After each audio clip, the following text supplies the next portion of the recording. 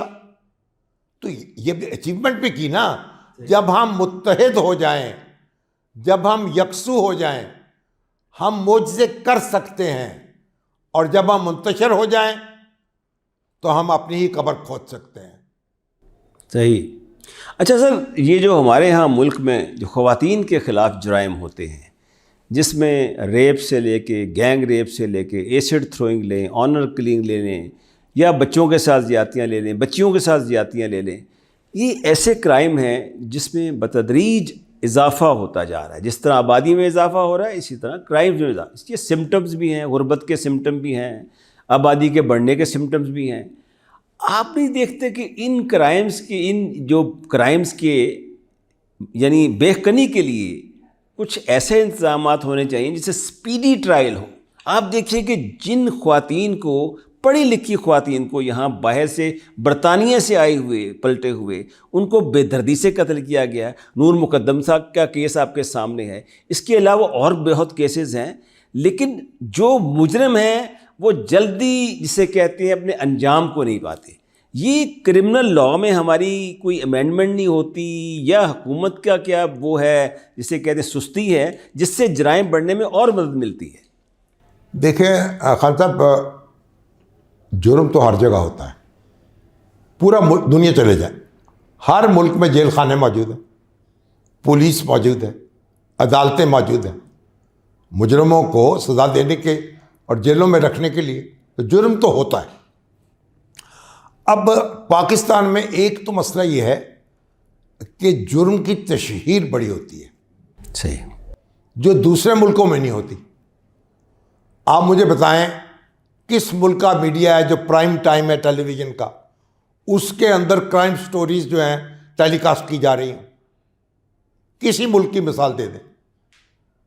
باہر سے لوگ آتے ہیں، وہ حیران ہوتے ہیں کہ آپ کے ہاں کرائم کی تشہیر کتنی ہوتی ہے. لیکن سر ایک تو یہ ہے، ہاں جی، ایک بات. دوسری بات یہ ہے کہ ہماری کمزوریاں بھی ہیں جو آپ نے گنوائی ہیں، لیکن ہماری یعنی جو ہماری عدالتیں ہیں، سپیڈی ٹرائل ہونے چاہیے. بالکل درست ہے. یہ ریپ کے کیسز ہیں، مرڈر کے کیسز ہیں، دہشت گردی، ہماری عدالتیں بنی ہیں خصوصی، لیکن پھر وہاں کام نہیں ہوتا، ڈھیلے ہو جاتے ہیں. شامل صاحب، محبت کی شادی کرنے والے تمام جوڑوں کو موت کی نیند سلا دیا جاتا ہے. اگر کوئی لڑکا محبت کرتا ہے تو باپ مٹھائی بانٹتا ہے، کہتا ہے میرے بیٹے کو محبت ہوگی، اس کی شادی کرنی ہے. اگر کوئی لڑکی کے جو پسند کی شادی کرنی ہے، وہ شادی ہو جاتی ہے، 2-3 سال بعد گھر بلا کے اس کو مار دیا جاتا ہے. جب ایسی سٹوریز باہر جاتی ہیں، میڈیا ہمارا نشر کرتا ہے، تو ظاہر ہے اس ملک میں پھر کیا؟ دیکھیں یہ تو معاشرتی مسائل ہیں نا، اور جہالت کے بھی مسائل ہیں. کوئی قبائلی روایات بھی ہیں کہ بچیاں جو ہیں اگر وہ شادی کر لیں ماں باپ کی مرضی کے بغیر تو اسے ماں باپ معاف کرنے کو تیار نہیں ہوتے. یہ اس میں تو لوگوں کو ایجوکیٹ کرنے کی بھی ضرورت ہے، اور بچیوں اور بچوں کو بھی سمجھانے کی ضرورت ہے کہ اپنے وہ بڑوں کو راضی کر کے شادی کریں، بڑے بھی سمجھ جائیں اور چھوٹے بھی سمجھ جائیں. تو یہ جو آنر کلنگ ہوتی ہے نا، یہ پورے ملک میں نہیں ہو رہی، بعض خاص علاقے ہیں جہاں ہوتا ہے. سر ایک ایسا واقعہ جو دل دہلا دینے والا ہے، جو کہ ٹی وی پر بھی چلا ہے، ایک خاتون جو ہے 6 ماہ کی پریگننٹ ہے، اور اس کا پیٹ کو کاٹ کے اس میں سے بچہ نکالا گیا ہے، اور خاص طور پہ اس کے سینے میں بیٹھ کے آدمی نے وہ بچہ نکلا ہے، اور اس کے بعد وہ عورت کو چھری سے گلے سے کاٹ دیا گیا ہے. یہ جو جرائم ہے، یہ تو ہلاکو خان، چنگیز خان بھی نہیں کرتے تھے جو یہ کرتے ہیں. دوست بات ہے، یہ پاگل لوگ، جنونی لوگ بعض اوقات نشہ کرتے ہیں اس طرح کی. یہ تو ہر جگہ، یعنی ایک اس طرح کی مثالیں جو ہیں، گھنونی مثالیں تو ڈھونڈنے سے مل جاتی ہیں. کسی نے کوئی، آپ دیکھیں وہاں بھی لیڈی کلرز تھے، وہ بچوں کو مارنے والے تھے، بڑے گھنونے جرائم ہوئے دنیا میں ہوتے ہیں. لیکن ہمارا معاشرہ جو ہے وہ جرائم سے پاک ہونا چاہیے، اور اس کے لیے سپیڈی ٹرائل ہونا چاہیے. بالکل اسپیڈی ٹرائل ہونا چاہیے، اس میں کوئی دو رائے ہو نہیں سکتی. اچھا سر، وقت کی کمی ہے اور آپ سے گفتگو کرتے ہیں تو دل کرتا ہے کہ گفتگو کرتی جائیں، کیونکہ پاکستان کے جتنے بے شمار مسائل ہیں اور آپ نے ماشاءاللہ اپنی زندگی صرف کی ہے ان مسائل کو اجاگر کرنے کی. جو موجودہ صورتحال پاکستان کی ہے، یہ آخری سوال ہے میرا، اس موجودہ صورتحال کو اگر آپ اس کا ذرا جائزہ لیں، آپ سے بہتر کون سمجھتا ہے؟ ہم نے دیکھا کہ پیچھے جو عمران خان صاحب کی حکومت تھی، کس طریقے سے انہوں نے حکومت کی، کس طریقے سے اپنے اپوزیشن کو، اپنے مخالفوں کو انہوں نے کس طرح دھویا، میڈیا پہ دھویا، بین الاقوامی محاذوں پہ جا کر دھویا، اور اس کے بعد قید خانوں میں ڈالا. آج وہ قید میں ہیں اور میاں نواز شریف صاحب آ رہے ہیں. بات یہ ہے کہ قطع نظر اس بات کے کہ نواز شریف صاحب نے کیا ملک کو لوٹا یا منی لانڈرنگ کی، اس چیزوں سے ہٹ کے اگر ہم ماضی کے طبلے بجاتے رہیں گے، ماضی کے شادیانے دیکھیں گے، جی ماضی میں کیا کچھ ہوا، اسی پہ جھومتے رہیں گے تو ملک کی طرف آگے نہیں بڑھ سکتا. اس کے لیے سر آپ بتائیے، اب نواز شریف صاحب یہاں آ رہے ہیں اس وقت، آپ سے بہتر کون جانتا ہے؟ آپ بہت غیر جانبدارانہ تبصرہ کرتے ہیں، آپ ایک امن کی بات کرتے ہیں، آپ صلح جوئی کی بات کرتے ہیں. آپ نے پاکستان جب بنا تھا 14 اگست کو آنکھ کھولی تھی. آپ سے بہتر کون سمجھتا ہے پاکستان کے بارے میں؟ آپ کیا طرز عمل سمجھتے ہیں کہ میاں نواز شریف جب یہاں آئیں گے تو کیا وہی کنفرنٹیشن کی پالیسی کو چلائیں گے، وہی عمران خان کے خلاف بات کریں گے، یا وہ کچھ ایسا کریں گے جس سے اس ملک کے ٹوٹے ہوئے لوگوں کے دل جڑ جائیں؟ دیکھیے، خواہش تو میری یہ ہے کہ جتنے ہمارے سیاسی لیڈر ہیں وہ ایک جگہ بیٹھ جائیں. وہ نواز شریف صاحب ہوں، عمران خان ہوں، آصف علی زرداری ہوں، مولانا فضل الرحمان ہوں، سراج الحق ہوں، وہ ایک جگہ بیٹھ جائیں اور رولز آف دا گیم طے کر لیں.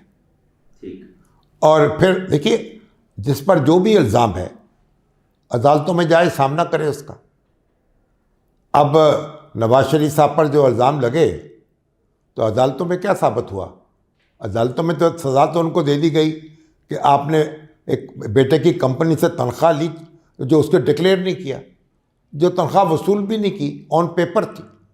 تو گزارش یہ ہے کہ جو بھی الزامات ہیں وہ عدالتیں جانیں اور الزامات جانیں. آپ تو بیٹھ جائیں، رولز آف دا گیم طے کر لیں. آپ کرکٹ بھی نہیں کھیل سکتے جب تک آپ ضوابط طے نہیں کرتے. آپ ہاکی نہیں کھیل سکتے جب تک آپ ضوابط طے نہیں کرتے. آپ فٹ بال نہیں کھیل سکتے جب تک ضوابط طے نہیں کرتے. تو سیاست کا کھیل بھی نہیں کھیل سکتے، اس میں بھی فاؤل نہیں ہونا چاہیے.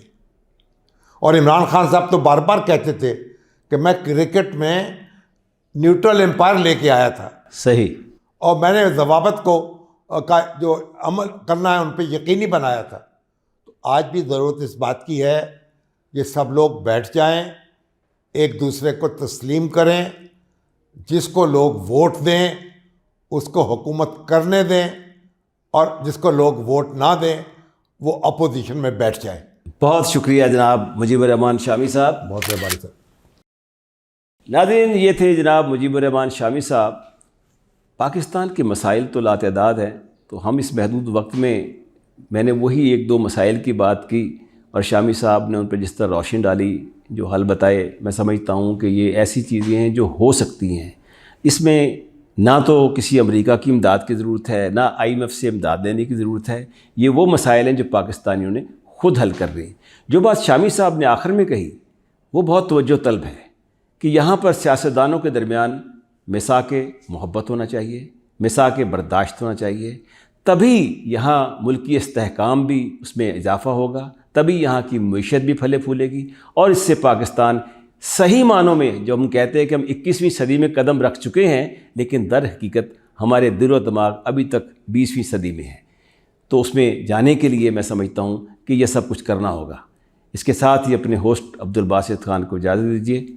اللہ حافظ.